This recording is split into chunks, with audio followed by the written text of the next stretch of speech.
Video like जरूर कर लीजिए और ऐसे वीडियो लगातार फ्री में पाने के लिए चैनल को तुरंत सब्सक्राइब कर लीजिए और बेल आइकन को जरूर टैप कर लीजिए ताकि आगे भी सारे वीडियो आपको मिलते रहे। यूट्यूब में फॉलो करते हैं तो प्लीज ये वाला फ्री टेलीग्राम चैनल जरूर ज्वाइन कर लीजिएगा। सारे नोटिफिकेशन सारे अपडेट यहीं पे आते हैं, ध्यान रखिएगा। नमस्कार दोस्तों। तो चेरनोबिल ये एक ऐसा वर्ड है, अगर आप किसी गवर्नमेंट एग्जाम की प्रिपरेशन कर रहे हैं तो इसके पहले जरूर कहीं ना कहीं कभी ना कभी आपने ये वर्ड सुन रखा होगा। कुछ दिन पहले मैंने एक वीडियो बनाया था जिसमें मैंने पूरा डायनामिक समझाया हुआ है यूएस, यूक्रेन और रशिया के बारे में, जिसमें मैंने बताया था कि रशिया जो मोस्ट पॉसिबली कुछ ही दिनों के अंदर यूक्रेन के ऊपर हमला करने वाला है। तो उसमें यूएस का सैंक्शंस वगैरह वाला एंगल था और यूक्रेन की क्या स्ट्रेटजी थी, नाटो वाला एंगल, वो सब मैंने उस वीडियो में डिटेल में मैप के थ्रू डिस्कस किया हुआ है। अब रसिया का जो यूक्रेन पे अटैक करने का प्लान है वो चेरनोबिल के रास्ते होते हुए जाता है। अब ये क्या है, कैसे है, किस तरीके से वो चेरनोबिल को अटैक करेंगे, चेरनोबिल को ही क्यों अटैक करेंगे, इस वीडियो में मैं सारी बातों को एकदम क्रिस्टल क्लियर कर दूंगा। आइए शुरू करते हैं इस वीडियो को। तो ये देखिए, सबसे पहले न्यूज़ का कटआउट जो मैं हमेशा दिखाता हूँ आपको। इसमें ये यूक्रेन के जो मिनिस्टर्स हैं उन्होंने ये स्टेटमेंट दी थी, defend Chernobyl during an invasion, why brothers some Ukrainian ask. ठीक है, वहाँ के कुछ मिनिस्टर्स ने ये बात बोली थी कि अपने चेरनोबिल को जो इन्वेजन के दौरान है उस एरिया को बचाओ। तो यूक्रेनियन पूछ रहे हैं उनसे कि क्यों, ऐसा क्या रीज़न है। देखिए, चेरनोबिल के इस पूरा डायनामिक समझाने से पहले सबसे पहले मैं एक चीज़ जिसके ऊपर आपका ध्यान केंद्रित करना चाहता हूँ वो है चेरनोबिल डिजास्टर। ये एक न्यूक्लियर पावर प्लांट था, ठीक है, और ये समय मैं बात कर रहा हूँ 1986 की, जब यूक्रेन नाम का कोई देश हुआ नहीं करता था। उस समय यूक्रेन यूएसएसआर का पार्ट था और यूक्रेन नाम का एक प्रोविंस हुआ करता था। 1986 में चेरनोबिल न्यूक्लियर प्लांट को लगा तो दिया गया था 1972 के दौरान ही, लेकिन ये घटना हुई 1986 में। जो चौथा नंबर का रिएक्टर था ये इसमें अचानक से ब्लास्ट हो जाता है, न्यूक्लियर रिएक्टर फट जाता है, न्यूक्लियर रेडिएशन निकलने लगते हैं। और ये न्यूक्लियर रिएक्टर एक सिटी है प्रिपियात, इसको इलेक्ट्रिसिटी प्रोवाइड कराने के लिए लगाया गया था। आपको पता है रसिया में न्यूक्लियर एनर्जी के ऊपर काम करने का की जो टेक्नोलॉजी वो बहुत पहले से डेवलप हो चुकी है। और मतलब ये उस दौरान का समय, उस काल का समय था जब कोल्ड वॉर चल रहा था यूएस और रशिया के बीच में। तो इस समय इन देशों ने वेपन पे और न्यूक्लियर टेक्नोलॉजी पे, इन दोनों चीज़ों पे बहुत ही ज़्यादा ध्यान देके काम किया था। अभी भी आपको पता है इंडिया में कुंदनकुलम पावर प्लांट है, न्यूक्लियर पावर प्लांट, और एक और पावर प्लांट है तमिलनाडु में ही, आप कमेंट में मुझे उसका नाम बताइए, वो रशिया के हेल्प से ही हम बना रहे हैं। तो ये डिजास्टर हुआ। अब ये डिजास्टर दुनिया का वो सबसे भयानक डिजास्टर माना जाता है। केवल 2 ही डिजास्टर हैं जो न्यूक्लियर डिजास्टर में काउंट होते हैं अब तक के सबसे सीवियर केसेस में, या सीवियर मैं बोलूँ कि बहुत एक्स्ट्रा ऑर्डिनरी डिजास्टर था ये है एक, और दूसरा है फुकुशिमा वाला, फुकुशिमा न्यूक्लियर डिजास्टर जो जापान में हुआ था, और ये 2011 में ही हुआ था, ज़्यादा दिन पहले की बात नहीं है, 10 साल पहले की बात है। अब ये जो चेरनोबिल डिजास्टर हुआ था ना, इसमें बताया जाता है कि 30 लोग तो इंस्टेंट मर गए जो वहाँ पे काम कर रहे थे, और बाकी थाउजेंड्स ऑफ पीपल जो उस एरिया के अराउंड में रहते थे, जो उस न्यूक्लियर पावर प्लांट के 5-6 किलोमीटर एरिया को डायमीटर करते हुए रहते थे, सरकमफ्रेंस में रहते थे, वो केवल रेडिएशन से उनको कैंसर हुआ और बहुत सी डिफॉर्मिटीज़ उनके बॉडी में उत्पन्न हो गई। आगे मैं फ़ोटो दिखाऊंगा किस तरीके का चेहरा और आँख वगैरह बन जाती है। इसकी वजह से आने वाले समय में थाउजेंड्स ऑफ पीपल मर गए, और उस एरिया को आज भी बंद करके रखा गया है। हालांकि टूरिस्ट एक्टिविटी थोड़ी बहुत करके वहाँ पे यूक्रेन की गवर्नमेंट कुछ पैसा कमा लेती है, लेकिन ज़्यादातर उस एरिया को बंद ही रखा जाता है, और कोई भी एक्टिविटी, यहाँ तक कि कोई परिंदा भी वहाँ पे नहीं जाता है। तो ये एक चीज़ थी। अब ये सीन जो है ना, ये देख रहे हैं आप, ये पूरा न्यूक्लियर रिएक्टर का बेस था जहाँ पे ये एक्सीडेंट हुआ था, और यही वो रीजन है जहाँ पे एक्चुअल रेडिएशन स्टार्ट हुआ था, जो न्यूक्लियर रिएक्टर फट गया था वहाँ पे।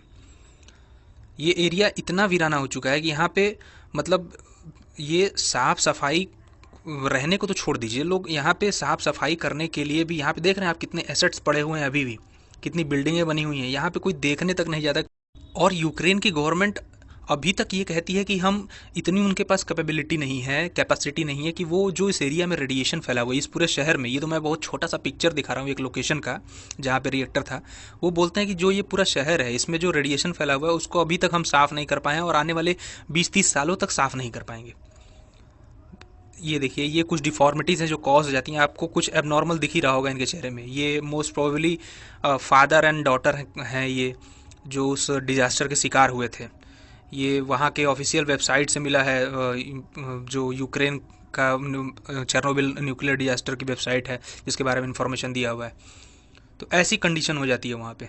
अगर आप बच भी गए तो इन सब डिफॉर्मिटीज से किसी इंसान को गुजरना पड़ सकता है अगर वो न्यूक्लियर रेडिएशन के चपेट में आ गया तो।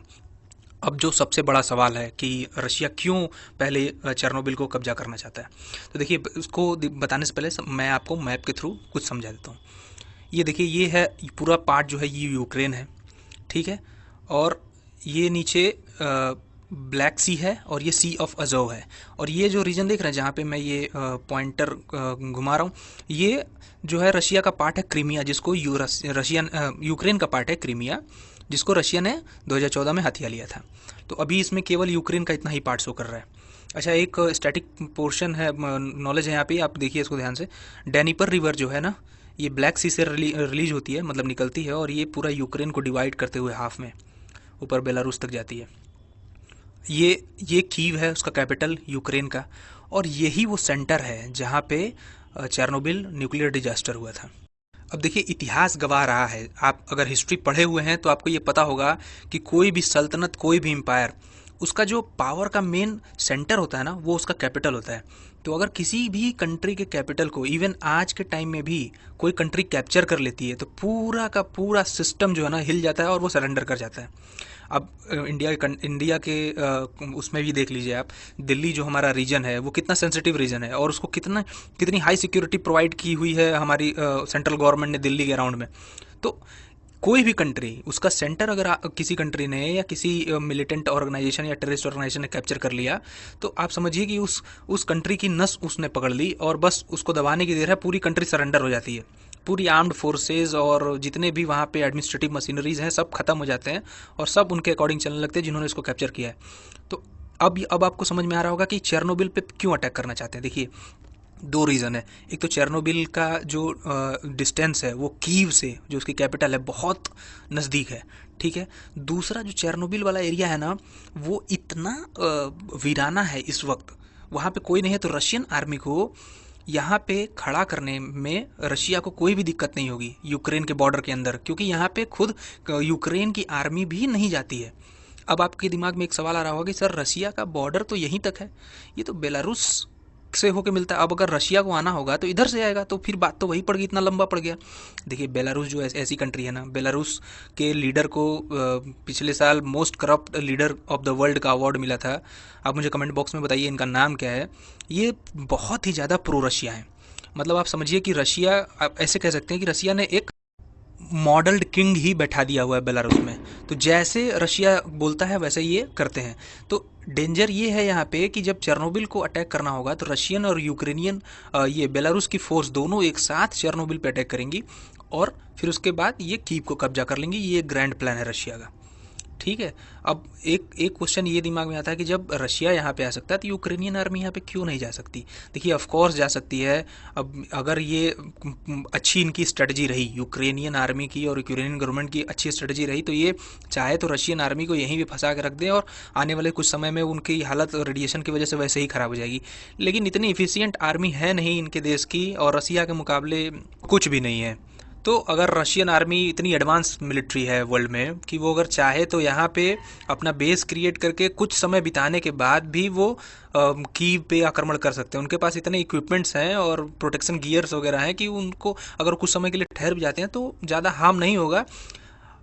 उसी के अपेक्षा अगर कीवियन आर्मी, जो यूक्रेनियन आर्मी है, वो वहाँ पे जाती है और उतने ही समय तक ठहरती है तो उनको बहुत ज़्यादा हार्म का सामना फेस करना पड़ सकता है, बहुत ही ज़्यादा डेंजरस होगा उनके लिए। तो ये था पूरा सिनेरियो। आप एक, ये सिटी है वही चेर्नोबिल सिटी जिसकी मैं बात कर रहा था, जहाँ चेर्नोबिल न्यूक्लियर रिएक्टर वाला एरिया जिसकी मैं बात कर रहा था, जिस सिटी में बना हुआ है, ये देखिए पूरी सिटी की हालत कैसी है। आप यहाँ देख के ये समझ सकते हैं कि यहाँ पे कैसे पहले लोग रह रहे होंगे, कितना जॉय होगा। यहाँ पे बिल्डिंग्स वगैरह बनी हुई है।